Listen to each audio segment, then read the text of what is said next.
What's up, y'all? Welcome to the channel. This is another What's Happening. Episode 2. Episode 2. Numero dos. Yeah. Appreciate y'all stopping by. So we're gonna kick it, talk about some news and some things, current events that's happened that we find of great interest that we, want to chop it up, talk about, and hopefully y'all find something interesting in this as well. Yeah, something that y'all have an opinion on that we would like to know. Yeah. One thing Terry found, and he even tweeted about it, is that Fortnite is getting a Mistborn crossover. Yeah. And within this crossover, the initial thing that was called out really was that Kelsier, basically, it's just like a skin. So he's gonna have a Kelsier skin. He's gonna have like the Mistborn cloak and all that stuff. Hooded and stuff like that. And you put like a little it was video. It was something like, because he was doing a dance. Obviously, Fortnite also know about dancing, so he was doing a dance to like some ASAP Ferg, and he's like, Gucci down to the socks, baby. And he was getting it, and I was like, whoa. And I was like, this is Kelsier from Crenshaw. I'm thankful, again, I think it's good to bring attention to Brandon Sanderson's work. Yeah. And what do you think about more book, like video game, like feature crossover like this? Like another video game that kind of does features is like Mortal Kombat, right?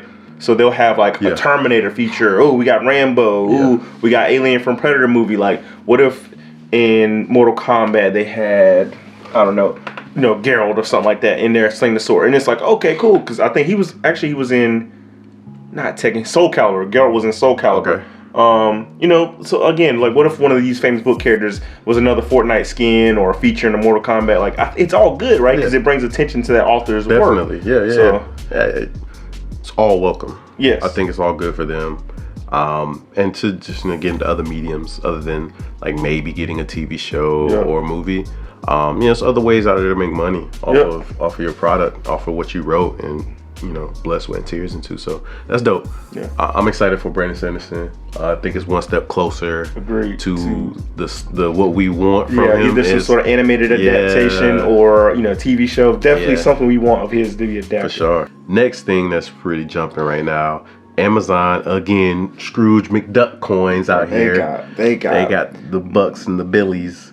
Bucks and billies for sure. Bought MGM. Yes. For how much?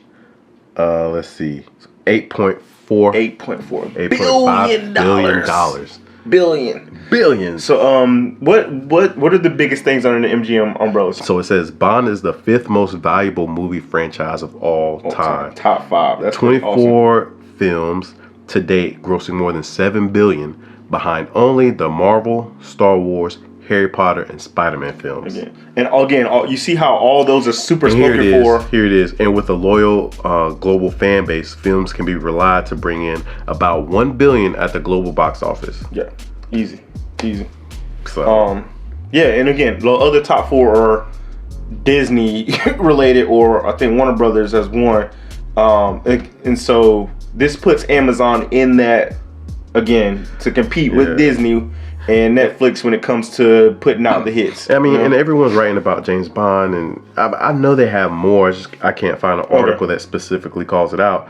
But they said they have, we'll list it, but they said have 4,000 film titles and 17,000 hours of TV programming. So I'm pretty sure there's something within that catalog that like sits with some people. I mean, but Amazon got the money to just do it, and why not? And let's bring more people into Prime and watch Prime Video. Yeah, this is going to bolster that Prime Video thing. So no, that was huge. It's just you see Amazon setting themselves up to try to be as successful as possible by spending as much money as possible. That's how you do it. But they got the money, so it's like whatever. Easy money. So Q put me on Dexter, and I was a huge Dexter fan. He was a huge Dexter fan, so hated how it ended. And now that was a terrible ending. I think they lit who was that? Is it HBO or Stars? What Dexter's under? One of them. They listened to finally the fans, and they got Michael C. Hall to come back and try to basically placate people to be like, look, y'all hated season 8. We're gonna try to do it right, And now they're saying like a lot of the original cast might not be in there. I do know like his father figure who does lots of voiceovers. He's already said he's not going to be in there. So people are like, okay, like they're saying just cats haven't gotten invites yet. Yeah, it's just kind of maybe late in the game. Yeah. So I mean, obviously they might just be trying to turn a new leaf and pick up where they left off, or not. I don't know. Do you feel like it needs to have the main cast for it to be a successful attempt to try to bring people back? I don't think it needs to be. I feel like they've always found ways to create awesome characters to put around Dexter. I agree. So I don't know Masuka though, man. Masuka was there. I mean, but Dokes, all of them were great. So it's, no, I agree with you saying though. They because they had a lot of. I mean, almost every season, the villain was like a guest star, you know, and he had like a guest new favorite person. So if they can bring some great writers, I think they'll be able. It might be a redemption story for them. Okay. So we'll see. We'll see. But I'm not holding my breath. I'm not holding my breath either, bro. I'm not holding my breath at all. My expectations are very low, so hopefully they'll be exceeded. This says that says the book industry is such a delicate ecosystem. Supporting independent bookstores keeps the ecosystem healthy. Yeah. And I do try to do that. There's some smaller secondhand bookstores near me that I like to go and get rid of some books and get some new books from. That I think is good. It's a balance, you know. Yeah. You know, I think the important thing is if you find an author that you really, really enjoy, try to make sure you support them through their direct site, or you know, going to your local bookstore and telling them like, hey, I like this author, can you get those books in so I can get my money to you, to them, you know. So well, the thing is, I think the article talks more about like, no matter what the author's getting their cut, I think it's a matter of how to keep the independent bookstores afloat. And you know, that's obviously by going to some of these websites, and we'll put them up here. So IndieBound and Bookshop.org, and ordering from these independent bookstores so that, you know, obviously you can support them. Exactly. They can continue to be there, and they help out the authors who aren't top 50 on Amazon, right? You know, they're not always popping up, right? So it's easier to go in and see advertising for them and get new authors, and then, you know, the staff picks and like all these different ways of introducing new books to you. Other than like, oh, we're tracking everything you do, we know which books you like, so we're going to promote these, you know, outstanding authors who have great publishers, or, you know, a lot of money behind them, and, you know, maybe they can pay for advertising to get to you. So that's why it's important to go to independent bookstores, because you get a little, you know, some new points of views. And I don't know the one by you, but like I've talked to the lady by me at independent bookstore, and she's also always said like, if I don't have a book, let me know and I can order it. And I'm sure they have special portals they can go through. And again, it helps them, and it helps you, and it just, like you said, keeps that ecosystem alive and well. So I agree with what you're saying. Other news, everyone's favorite YA fantasy books is going to be on Disney Plus. Oh, your boy, Percy Jackson? Percy Jackson. My man, Rick Riordan and Percy Jackson. So I think they're going to do a reboot attempt, because the movies, they just weren't popping like that, man. Like, I think they tried to... The movies was terrible. They were terrible. Let me tell you what. Just don't bring back the, what's the little Grover? Grover is his name. Yeah, but what was he? Like his... Is it Satyr? Yeah. Okay. Like, don't bring him back. I mean, he's part of the... They just need to do it. I mean, bring him back. But like, the actor was just, it didn't... It wasn't that he was a trash actor. No, it wasn't. It was... The tone of the movies just were like, again, they're supposed to be fun movies, but it was something that was off about them. They didn't hit right. But as a TV show for teens... On Disney, it just seems like the right. It seems like the right audience, the right mix. It does. It does seem like the right home. You'll know what the target audience is, and you'll be able to enjoy it. Yes, and it'll be good. Yeah, and again, they can do Monster of the Week. They can do, you know, tight focuses on certain parts, and to make it a lot better. Because again, I do remember having enjoyment from reading those books.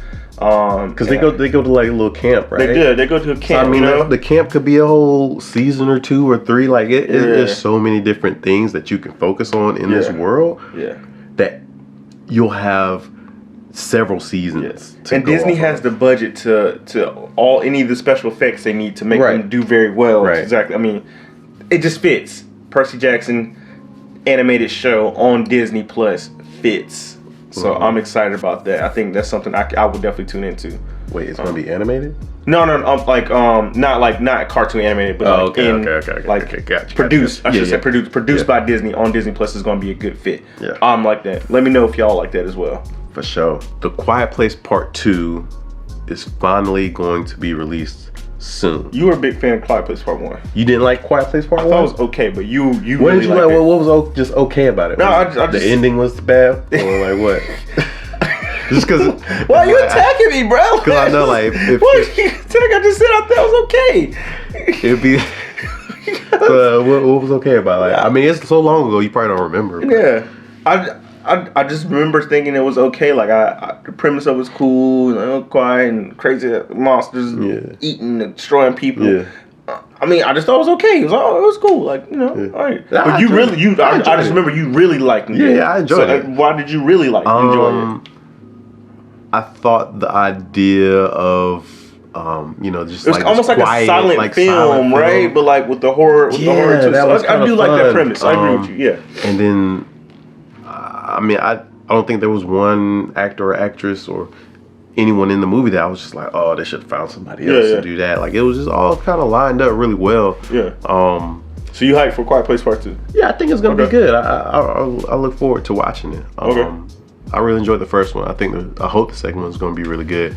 I think they've been delaying. Obviously, COVID has messed up. Yeah. The entire movie industry messed up. So, it's coming out soon. Looking forward to it. The trailer looked action packed and like tense. So, I like a good anxious movie that makes you like. I think that's what I like about the first one. It was like, oh, like, shh, be quiet, don't say nothing. Oh, stupid little girl, why'd you do that? Or stupid little boy. Or, that noise, no, they about to get. So it's just, I think that's what gave me the most enjoyment out of it. On top of it being like silent and all that other stuff. So yeah, that's what's been happening. That's what we've been kind of monitoring and checking out.